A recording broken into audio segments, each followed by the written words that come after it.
Dalam diskusi sebelumnya, kita udah membahas mengenai pandangan masyarakat tentang sila kedua Pancasila, kemanusiaan yang adil dan beradab ketika dihadapkan pada realitas adanya orang dengan latar belakang LGBT dan agama Yahudi. Nah, dalam diskusi kali ini kita akan coba dalami lebih jauh tentang latar belakang sosial, ya, demografi dari orang-orang ini. Kayak apakah ada korelasinya gitu, misalnya mungkin pemilih partai tertentu atau anggota ormas tertentu lebih punya kecenderungan untuk berpandangan negatif dalam artian tidak bisa menghargai LGBT atau orang yang beragama Yahudi sebagai manusia atau enggak gitu ya. Nah, itu yang akan coba kita elaborasikan dalam pembahasan kali ini di Bedah Politik bersama dengan Mas Saiful Mujani.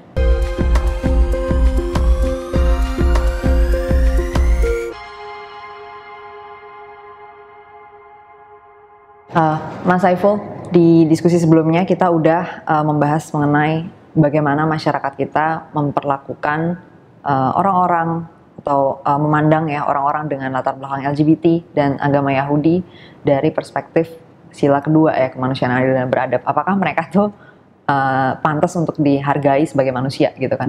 Dan ternyata kita menemukan bahwa bukan cuma cukup banyak tapi memang mayoritas ya untuk LGBT gitu kan. Berpandangan bahwa harusnya memang LGBT itu nggak dihargai sebagai manusia gitu kan. Dan untuk yang Yahudi sendiri sebenarnya hampir sepertiga ya, sekitar 31% gitu kan, yang menganggap begitu. Banyak. Iya, cukup banyak gitu artinya. Nggak, ya walaupun nggak mayoritas tapi ya cukup banyak gitu ya, nggak sedikit yang berpandangan seperti itu. Nah, kita mungkin hari ini bisa elaborasi lebih jauh tentang identitas sosialnya ya, atau latar belakang politiknya dari latar belakang orang-orang ini, kayak apakah mungkin ada latar belakang tertentu yang berkorelasi gitu loh dengan sikap tersebut gitu. Mungkin dengan latar belakang tertentu orang jadi cenderung lebih setuju untuk menghargai LGBT maupun orang yang beragama Yahudi sebagai manusia, atau justru sebaliknya misalnya. Ya kayak gitu sih, Mas Saiful. Kan ya, terima kasih. Dalam diskusi kita sebelumnya tadi kami udah nyebutkan bahwa masyarakat kita terbelah dalam menilai kemanusiaan orang yang punya latar belakang LGBT ya, atau bahkan cenderung mayoritas masyarakat kita tidak menghargai, tidak memanusiakan manusia dengan latar belakang LGBT tersebut, kira-kira begitu. Itu ada persoalan sila kemanusiaan yang kita anut di dalam kehidupan sehari-hari ketika dibenturkan dengan kenyataan bahwa dalam masyarakat ada LGBT. Dan mayoritas dari masyarakat kita tidak menganggap itu sebagai manusia yang harus dihormati, LGBT itu gitu ya. Nah, siapa sih mereka ini gitu ya, yang punya pandangan semacam itu? Kalau kita dilihat dari afiliasi partai, bukan afiliasi sih sebenarnya, perilaku memilih partai politik ya di dalam pemilihan umum gitu ya, itu ada hubungan apa enggak? Kita melihat di sini yang memanusiakan LGBT sebagai manusia itu mayoritas ditemukan pada Nasdem, ya. Pada Nasdem pertama, kedua pada Demokrat. Nasdem 65%, Demokrat 54%, gitu ya. Yang Nasdem yang tidak menghargai LGBT sebagai manusia itu 33%. Jadi banyak, tapi jauh lebih banyak yang menghargainya, gitu ya, yang positif. Demikian juga Demokrat. Nah, sebaliknya pada PKB, gitu ya. Kita diskusi sebelumnya, sebenarnya ada hubungan lah kalau dengan aspek-aspek yang bukan LGBT ya. Dalam Ketuhanan Yang Maha Esa sebelumnya kita pernah diskusi bahwa cukup inklusif gitu ya para pemilih PKB ini dalam melihat hubungan antara negara dengan agama, memperlakukan agama setara di hadapan negara, kira-kira begitu. Tapi kalau soal LGBT ternyata tidak gitu ya. Jadi 56% tidak setuju dengan pendapat bahwa LGBT itu harus diperlakukan sebagai sebagai manusia gitu ya, LGBT itu. Jadi yang setuju 39, tidak setuju 56. Gerindra juga begitu. PDIP juga selisihnya tidak terlalu besar gitu, terbelah dalam ini. Beda 6% itu kurang lebih kurang begitu signifikan kan ya. Golkar juga ya. Golkar juga begitu, terbelah. tadi Nasdem dia lebih positif, PKS ini besar, jadi tidak menghargai LGBT, pemilih PKS ya. 57 lawan 39, P3 lebih banyak lagi 60 lawan 36. Jadi yang 60% tidak mengakui LGBT sebagai sebagai manusia yang harus dihormati sebagai manusia, kira-kira begitu. 63% pemilih PAN gitu ya. Jadi ini cukup sama dengan yang Ketuhanan Yang Maha Esa ya, maksudnya PAN dan mirip, P3 di sini, PAN dan P3 konsisten dengan itu. Indikator Saya kira dalam beberapa ada aspek agama mungkin ya. Saya bisa nanti kita di bawah kelihatan ya agamanya seperti apa. Tapi tidak lebih dari itu kita juga bisa mempelajari. Cuma mungkin saya di kesempatan yang lain tingkat keberagamaan itu berpengaruh atau tidak gitu ya, religiositas itu ya. Bukan hanya soal dia terafiliasi dengan agama apa, betul. Tapi dia juga seberapa mempraktekkan agamanya gitu ya. Nah, kemudian bagaimana dengan orang Yahudi? Yahudi kan secara umum menghargai lah ya, orang Yahudi harus dihormati sebagai manusia secara umum. Nah, di dalam pemilih partai juga demikian. Kita melihat paling besar itu pada Nasdem konsisten 82%, gitu ya. Kemudian pada Demokrat 75% juga konsisten dengan yang tadi. Terus kemudian pada PDIP 62, pada PKB 68 lawan 24. Jadi yang cukup ini. Yang menarik satu PAN. Gitu. Itu menarik. Ternyata pemilih PAN tuh lebih anti Yahudi daripada LGBT. Iya, betul. Bahkan gitu ya. Tidak setuju, sangat tidak setuju dengan LGBT. Itu anggota NU itu ya yang tidak setuju itu lebih banyak. Tidak setuju dengan LGBT wajib dihargai sebagai manusia gitu ya. 50 lawan 44 walaupun tidak terlalu besar bedanya. Sebaliknya di Muhammadiyah terhadap LGBT itu yang lebih positif setuju 48, ini 39. Ini menarik gitu loh aspek ini ya. Terus kemudian Majelis Taklim, anggota organisasi masjid itu 55 ya, jadi tidak setuju dengan pandangan LGBT harus dihargai sebagai manusia, 55 lawan 42. Demikian Majelis Taklim 57 40 gitu ya. Nah, jadi yang menarik di sini Muhammadiyah. Jadi orang Yahudi wajib dihargai sebagai manusia setuju. Orang Muhammadiyah itu 63. Oke. Yang tidak setuju 22. Pada NU juga demikian ya. Jadi dalam soal ini ormas ini tidak menjadi faktor yang membuat negatif dalam menilai Yahudi dalam hal ini, kecuali pada aspek LGBT tadi itu kan ya. Yang cukup konsisten adalah semuanya lebih anti LGBT ya dibanding Yahudi. Betul kan. Fakta deskriptifnya juga begitu dari di awal kan. Jadi terbelah atau bahkan mayoritas warga di Indonesia memang anti LGBT, tidak memanusiakan LGBT dibanding Yahudi. Yahudi kan cuma 30%. Oke, selanjutnya kita lihat demografinya kan ya. Gender tidak beda gitu ya. Cuma untuk kasus Yahudi itu ada sedikit perbedaan 6% gitu ya. Cenderung laki-laki lebih positif, tapi ini tidak terlalu besar. Tapi kemudian desa kota juga tidak berbeda banyak, kecuali untuk Yahudi 55, 65, 10%. Ya. Jadi yang perkotaan itu lebih sedikit daripada yang positifnya daripada orang pedesaan. Dugaanku sih balik lagi ke asosiasi kemana ya, maksudnya kata Yahudi ini mungkin udah terasosiasikan dengan apalah yang lain-lain gitu. Dan itu lebih konsumsi orang kota, isu Yahudi itu gitu mungkin ya. Tapi kalau isu orang kota tapi sentimennya malah lebih rendah ya. Orang perkotaan untuk benar. Jadi konsisten dengan sebaran informasinya informasi isu perang dan sebagainya itu kan lebih bisa diakses orang kota daripada orang desa. Kemungkinan itu.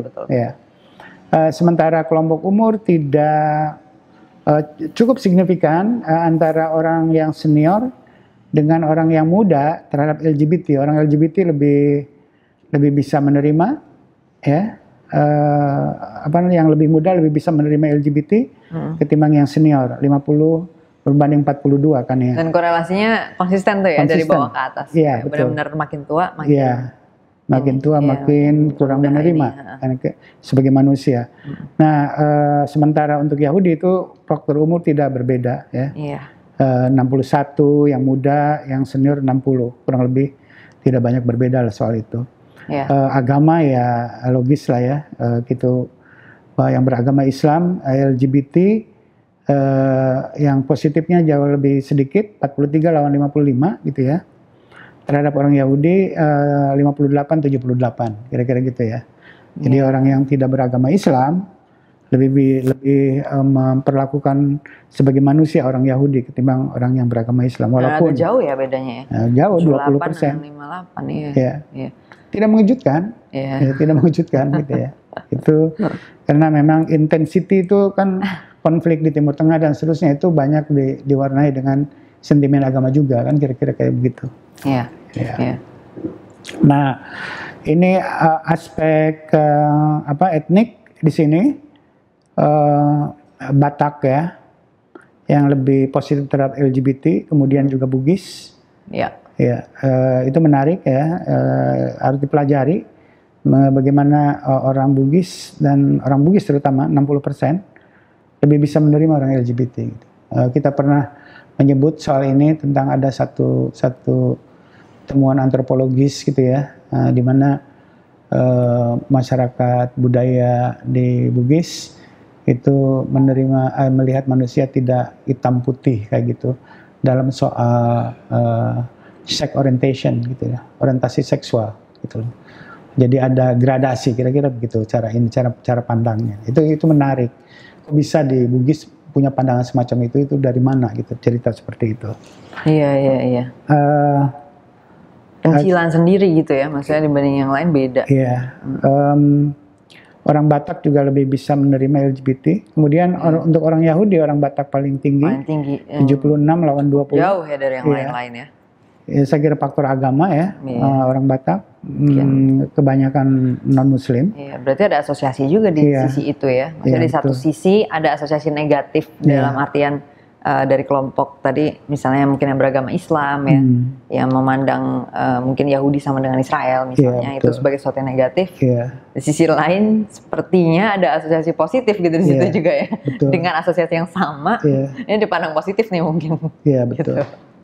Sebaliknya Madura ya untuk Israel. Untuk orang Yahudi, Madura dan Betawi gitu ya. Itu relatif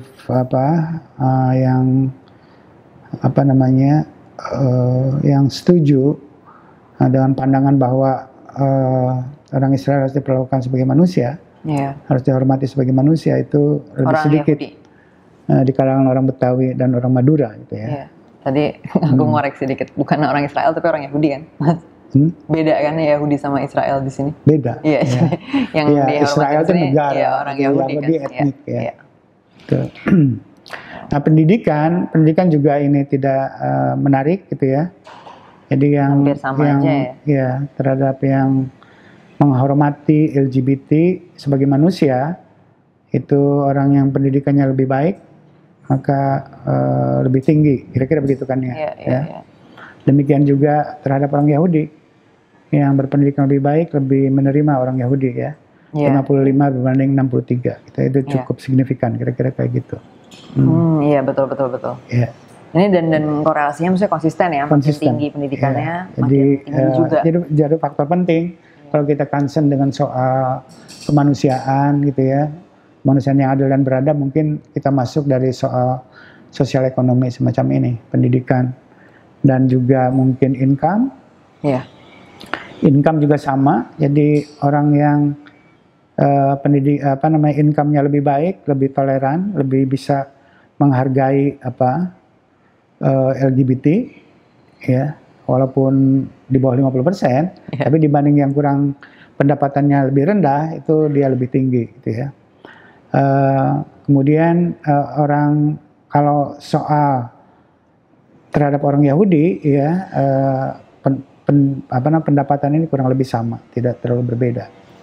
Nah, untuk wilayah kurang menerima orang LGBT itu paling tinggi ditemukan pada wilayah Sumatera, ya, yang setuju bahwa LGBT harus diperlakukan dihormati sebagai manusia, itu di Sumatera hanya 33%. Iya. Oke. Itu paling rendah. Yang paling lumayan itu Jawa Tengah dan Jogja 50%, gitu ya. Walaupun tidak mayoritas, tapi dibanding 45 ya kurang lebih seimbang lah, kira-kira kayak begitu, tidak terlalu buruk. Tapi yang ini daerah-daerah yang lainnya ini kan ya, daerah Indonesia Timur tadi kan ada Bugis, itu kan daerah Sulawesi dan seterusnya, 56 lawan 37, 56 ya, mengatakan bahwa orang LGBT harus dihormati sebagai manusia, gitu ya. Nah, demikian juga dengan Yahudi, ya, warga dari daerah lainnya itu 69 lawan 24. Tadi berhubungan juga dengan agama, ya. Nah, dari Indonesia bagian timur, kira-kira begitu kan ya. Tapi menarik juga di sini ada Jawa Tengah, Jogja ya, lagi-lagi ya, itu lebih menghormati, menghargai gitu ya, lebih orang setuju Yahudi untuk menghargai orang 68, Yahudi sebagai manusia. Demikian juga Jawa Timur 59, ya. Oke, jadi begitu kira-kira kan ya. Jadi ada aspek yang pada tingkat policy yang bisa dilakukan dalam rangka memperkuat kemanusiaan yang adil dan beradab tersebut. Dilihat dari sini, terutama lewat pendidikan, gitu ya. Dan artinya kita melihat pola walaupun tidak terlalu besar, orang yang berpendidikan lebih baik itu cenderung akan lebih inklusif dalam melihat keragaman manusia dengan latar belakang yang beragam tersebut. Dalam kasus kita tesnya adalah LGBT dengan orang Yahudi. Iya. Dari insights ini sih sebenarnya cukup menarik ya. Tadi ada beberapa data, misalnya tadi ada korelasi terkait pemilih partai, misalnya ada yang cukup tinggi ya dalam konteks ini PAN gitu, yang cukup punya korelasi tinggi dengan pandangan ini gitu ya, dengan pandangan untuk tidak menghargai tadi LGBT, Yahudi terutama ya, yang tinggi banget ya. Dan itu dan ternyata tidak berhubungan dengan Muhammadiyah.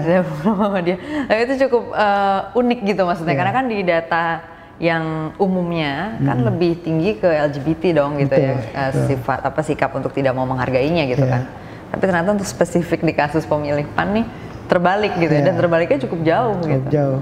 Iya, itu dia mungkin lebih bisa kuat digali lebih negatifnya terhadap Yahudi. Iya, kenapa juga gitu ya, kayak mungkin harus didalami lagi. Iya, dan ketika kita ngelihat lagi data lainnya sebenarnya cukup konsisten dengan data yang umum ya. Kayak misalnya di sini yang terkait dengan latar belakang wilayah, ya konsisten nih di semua wilayah manapun, hampir semuanya ke LGBT cenderung lebih anti lah gitu dibanding ke orang Yahudi gitu ya.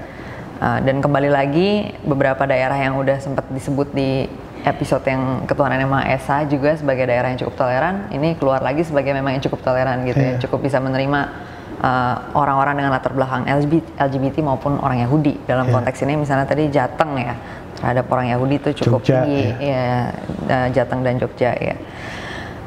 Cukup dulu berarti diskusinya, harusnya udah cukup banyak memberikan insights buat teman-teman terkait bagaimana pemaknaan masyarakat ya tentang sila kedua, kemanusiaan adil dan beradab, dan bagaimana tadi perbedaan latar belakang itu bisa cukup ternyata menunjukkan juga perbedaan pandangan terkait itu. Dan bagusnya tadi, kabar bagusnya adalah dari sisi pendidikan bisa berkorelasi positif tuh ya dengan bagaimana orang bisa lebih menghargai orang lain dengan latar belakang yang berbeda sebagai manusia. Segitu dulu episode Bedah Politik kali ini. Sampai ketemu di episode berikutnya.